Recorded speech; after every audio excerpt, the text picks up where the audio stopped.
Hi, you guys. How are you doing today? Hopefully you're doing well and making the best of the time, right? It's Monday again, so we're doing it, right? We're in the third week. It's happening. You're making it through. And we're going to keep going with our poetry and our Tuesdays with Morrie. So let's go right to our poem for today. It's a short one. It's called Compassion by a poet named Miller Williams. And his picture and his bio is on the bottom of the page there, but I'll just read you the poem. It's just a 6-line poem. Compassion. Have compassion for everyone you meet, even if they don't want it. What seems conceit, bad manners, or cynicism is always a sign of things no ears have heard, no eyes have seen. You do not know what wars are going on down there where the spirit meets the bone.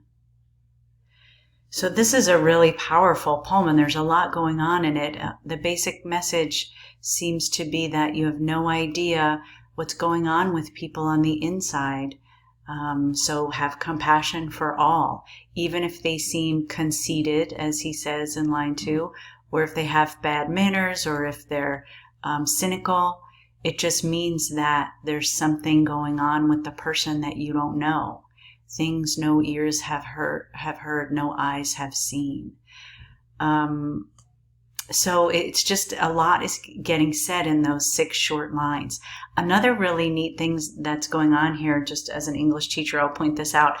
It's a rhyming poem, right? Meet, conceit, sign, scene, on, bone. But those last couple of rhymes are what we call near rhymes or slant rhymes.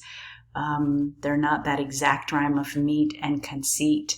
And I mean, you can tie it to the meaning of the poem, because meet and conceit is just that true rhyme on the surface, right? So that's kind of like what he's seeing when you see someone on the surface.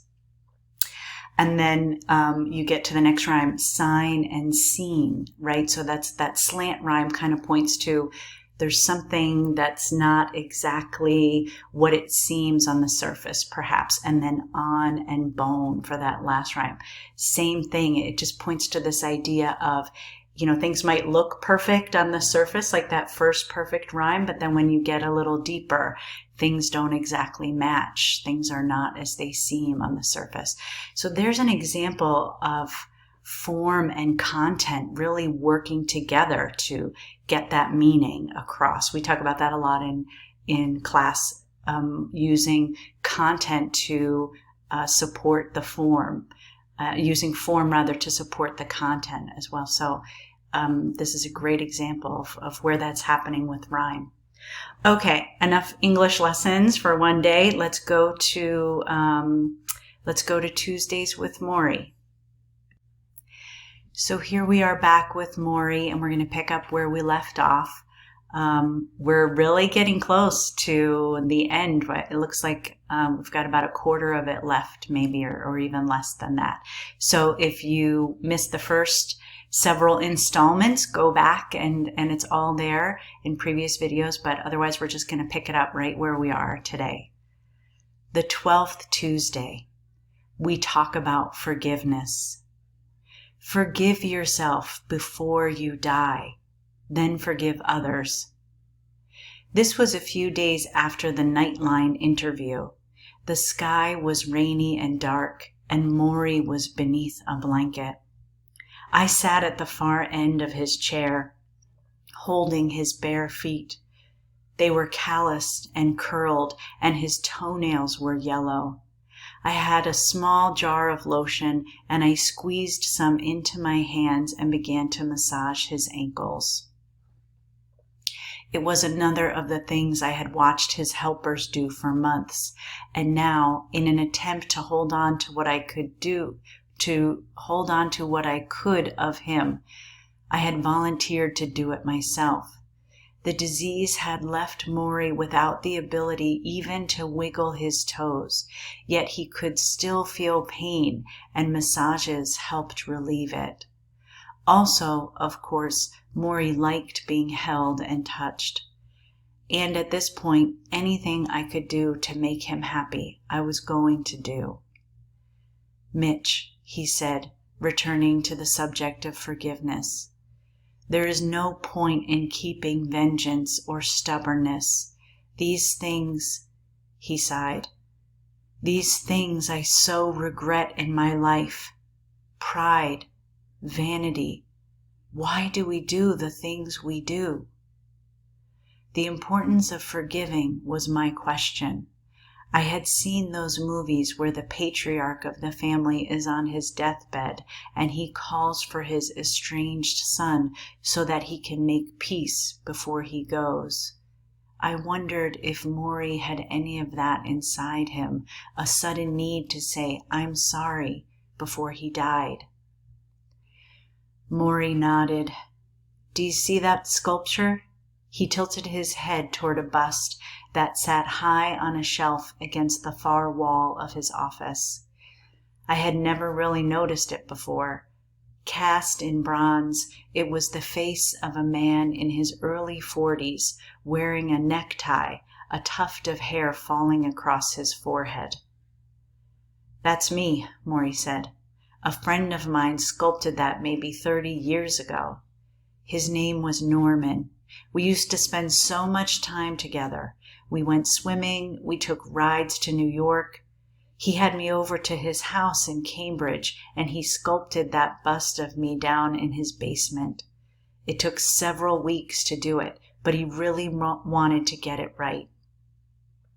I studied the face. How strange to see a three-dimensional Morrie, so healthy, so young, watching over us as we spoke. Even in bronze, he had a whimsical look, and I thought this friend had sculpted a little spirit as well. "Well, here's the sad part of the story," Morrie said. "Norman and his wife moved away to Chicago. A little while later, my wife, Charlotte, had to have a pretty serious operation. Norman and his wife never got in touch with us. I know they knew about it. Charlotte and I were very hurt because they never called to see how she was, so we dropped the relationship. Over the years, I met Norman a few times, and he always tried to reconcile, but I didn't accept it. I wasn't satisfied with his explanation. I was prideful. I shrugged him off." His voice choked. "Mitch, a few years ago, he died of cancer. I feel so sad. I never got to see him. I never got to forgive. It pains me now so much." He was crying again, a soft and quiet cry, and because his head was back, the tears rolled off the side of his face before they reached his lips. "Sorry," I said. "Don't be," he whispered. "Tears are okay." I continued rubbing lotion into his lifeless toes. He wept for a few minutes, alone with his memories. "It's not just other people we need to forgive, Mitch," he finally whispered. "We also need to forgive ourselves." "Ourselves?" "Yes, for all the things we didn't do, all the things we should have done. You can't get stuck on the regrets of what should have happened. That doesn't help you when you get to where I am. I always wished I had done more with my work. I wished I had written more books. I used to beat myself up over it. Now I see that never did any good. Make peace. You need to make peace with yourself and everyone around you." I leaned over and dabbed at the tears with a tissue. Morrie flicked his eyes open and closed. His breathing was audible, like a light snore. "Forgive yourself. Forgive others. Don't wait, Mitch. Not everyone gets the time I'm getting. Not everyone is as lucky." I tossed the tissue into the wastebasket and returned to his feet. "Lucky?" I pressed my thumb into his hardened flesh, and he didn't even feel it. "The tension of opposites, Mitch. Remember that? Things pulling in different directions?" "I remember." I mourn my dwindling time, but I cherish the chance it gives me to make things right. We sat there for a while, quietly, as the rain splattered against the windows. The hibiscus plant behind his head was still holding on, small but firm. "Mitch," Morrie whispered. "Uh-huh." I rolled his toes between my fingers, lost in the task. "Look at me." I glanced up and saw the most intense look in his eyes. "I don't know why you came back to me, but I want to say this." He paused, and his voice choked. "If I could have had another son, I would have liked it to be you." I dropped my eyes, kneading the dying flesh of his feet between my fingers. For a moment I felt afraid, as if accepting his words would somehow betray my own father. But when I looked up, I saw Morrie smiling through the tears, and I knew there was no betrayal in a moment like this. All I was afraid of was saying goodbye. "I've picked a place to be buried." "Where is that?" "Not far from here, on a hill, beneath a tree, overlooking a pond, very serene, a good place to think." "Are you planning on thinking there?" "I'm planning on being dead there." He chuckles. I chuckle. "Will you visit?" "Visit?" "Just come and talk. Make it a Tuesday. You always come on Tuesdays." "We're Tuesday people." "Right, Tuesday people. Come to talk, then?" He has grown so weak so fast. "Look at me," he says. "I'm looking." "You'll come to my grave to tell me your problems?" "My problems?" "Yes." "And you'll give me answers?" "I'll give you what I can. Don't I always?" I picture his grave on the hill overlooking the pond, some little 9-foot piece of earth where they will place him, cover him with dirt, put a stone on top. Maybe in a few weeks, maybe in a few days, I see myself sitting there alone, arms across my knees, staring into space. "It won't be the same," I say, "not being able to hear you talk."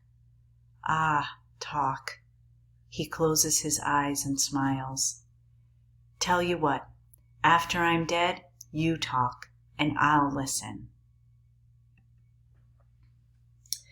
The 13th Tuesday, we talk about the perfect day. Morrie wanted to be cremated. He had discussed it with Charlotte, and they decided it was the best way. The rabbi from Brandeis, Al Axelrad, a longtime friend whom they chose to conduct the funeral service, had come to visit Morrie, and Morrie told him of his cremation plans. "And Al?" "Yes?" "Make sure they don't overcook me." The rabbi was stunned, but Morrie was able to joke about his body now. The closer he got to the end, the more he saw it as a mere shell, a container of the soul. It was withering to useless skin and bones anyhow, which made it easier to let go. "We are so afraid of the sight of death," Morrie told me when I sat down. I adjusted the microphone on his collar, but it kept flopping over. Morrie coughed. He was coughing all the time now. "I read a book the other day. It said as soon as someone dies in a hospital, they pull the sheets up over their head and they wheel the body to some chute and push it down. They can't wait to get it out of their sight. People act as if death is contagious." I fumbled with the microphone. Morrie glanced at my hands. "It's not contagious, you know. Death is as natural as life. It's part of the deal we made." He coughed again, and I moved back and waited, always braced for something serious.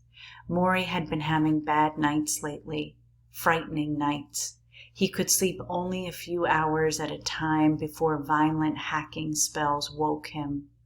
The nurses would come into the bedroom, pound him on the back, try to bring up the poison. Even if they got him breathing normally again, normally meaning with the help of the oxygen machine, the fight left him fatigued the whole next day. The oxygen tube was up his nose now. I hated the sight of it. To me, it symbolized helplessness. I wanted to pull it out. "Last night," Morrie said softly. "Yes, last night?" "I had a terrible spell. It went on for hours, and I really wasn't sure I was going to make it. No breath, no end to the choking. At one point, I started to get dizzy, and then I felt a certain peace. I felt that I was ready to go." His eyes widened.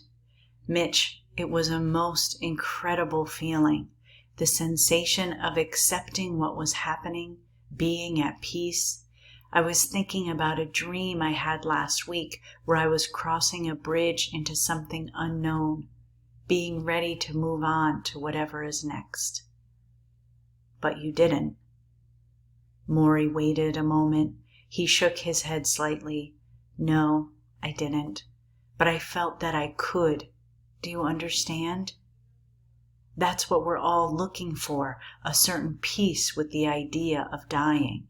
If we know in the end that we can ultimately have that peace with dying, then we can finally do the really hard thing, which is make peace with living." He asked to see the hibiscus plant on the ledge behind him. I cupped it in my hand and held it up near his eyes. He smiled. "It's natural to die," he said again. "The fact that we make such a big hullabaloo over it is all because we don't see ourselves as part of nature. We think because we're human, we're something above nature."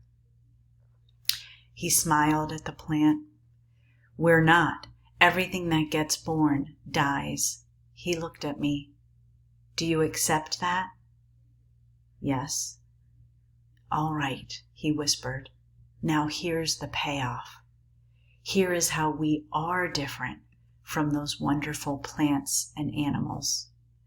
As long as we can love each other and remember the feeling of love we had, we can die without ever really going away. All the love you created is still there. All the memories are still there. You live on in the hearts of everyone you have touched and nurtured while you were here." His voice was raspy, which usually meant he needed to stop for a while. I placed the plant back on the ledge and went to shut off the tape recorder. This is the last sentence Morrie got out before I did. Death ends a life, not a relationship. There had been a development in the treatment of ALS, an experimental drug that was just gaining passage. It was not a cure, but a delay, a slowing of the decay for perhaps a few months. Morrie had heard about it, but he was too far gone. Besides, the medicine wouldn't be available for several months. "Not for me," Morrie said, dismissing it. In all the time he was sick, Morrie never held out hope he would be cured. He was realistic to a fault. One time I asked if someone were to wave a magic wand and make him all better, would he become, in time, the man he had been before? He shook his head. "No way I could go back. I am a different self now. I'm different in my attitudes. I'm different appreciating my body, which I didn't do fully before. I'm different in terms of trying to grapple with the big questions, the ultimate questions, the ones that won't go away." That's the thing, you see. Once you get your fingers on the important questions, you can't turn away from them. And which are the important questions? As I see it, they have to do with love, responsibility, spirituality, awareness. And if I were healthy today, those would still be my issues. They should have been all along. I tried to imagine Morrie healthy. I tried to imagine him pulling the covers from his body, stepping from that chair, the two of us going for a walk around the neighborhood the way we used to walk around campus. I suddenly realized that it had been 16 years since I'd seen him standing up. 16 years? What if you had one day perfectly healthy? I asked. What would you do? 24 hours? 24 hours. Let's see. I'd get up in the morning, do my exercises, have a lovely breakfast of sweet rolls and tea, go for a swim, then have my friends come over for a nice lunch. I'd have them come 1 or 2 at a time so we could talk about their families, their issues, talk about how much we mean to each other. Then I'd like to go for a walk in a garden with some trees, watch their colors, watch the birds, take in the nature that I haven't seen in so long now. In the evening, we'd all go together to a restaurant with some great pasta, maybe some duck. I love duck. And then we'd dance the rest of the night. I'd dance with all the wonderful dance partners out there until I was exhausted. And then I'd go home and have a deep, wonderful sleep. That's it? That's it. It was so simple, so average. I was actually a little disappointed. I figured he'd fly to Italy or have lunch with the president or romp on the seashore or try every exotic thing he could think of. After all these months lying there, unable to move a leg or a foot, how could he find perfection in such an average day? Then I realized this was the whole point. Before I left that day, Morrie asked if he could bring up a topic. Your brother, he said. I felt a shiver. I do not know how Morrie knew this was on my mind. I had been trying to call my brother in Spain for weeks and had learned from a friend of his that he was flying back and forth to a hospital in Amsterdam. Mitch, I know it hurts when you can't be with someone you love, but you need to be at peace with his desires. Maybe he doesn't want you interrupting your life. Maybe he can't deal with that burden. I tell everyone I know to carry on with the life they know. Don't ruin it because I'm dying. But he's my brother, I said. I know, Morrie said. That's why it hurts. I saw Peter in my mind when he was 8 years old, his curly blonde hair puffed into a sweaty ball atop his head. I saw us wrestling in the yard next to our house, the grass stains soaking through the knees of our jeans. I saw him singing songs in front of the mirror, holding a brush as a microphone, and I saw us squeezing into the attic where we hid together as children, testing our parents' will to find us for dinner. And then I saw him as the adult who had drifted away, thin and frail, his face bony from the chemotherapy treatments. Morrie, I said, why doesn't he want to see me? My old professor sighed. There is no formula to relationships. They have to be negotiated in loving ways with room for both parties, what they want and what they need, what they can do and what their life is like. In business, people negotiate to win. They negotiate to get what they want. Maybe you're too used to that. Love is different. Love is when you are as concerned about someone else's situation as you are about your own. You've had these special times with your brother, and you no longer have what you had with him. You want them back. You never want them to stop. But that's part of being human. Stop, renew. Stop, renew. I looked at him. I saw all the death in the world. I felt helpless. You'll find a way back to your brother, Morrie said. How do you know? Morrie smiled. You found me, didn't you? All right, you guys. That's a good place to stop for today. So I hope you have a good day. Hang in there. Reread our poem from the beginning, Compassion. That's a really good one about how you just never know what's going on with a person, right? So you have to feel some kind of compassion for them and maybe withhold judgment because you never know what's going on deep down in a person.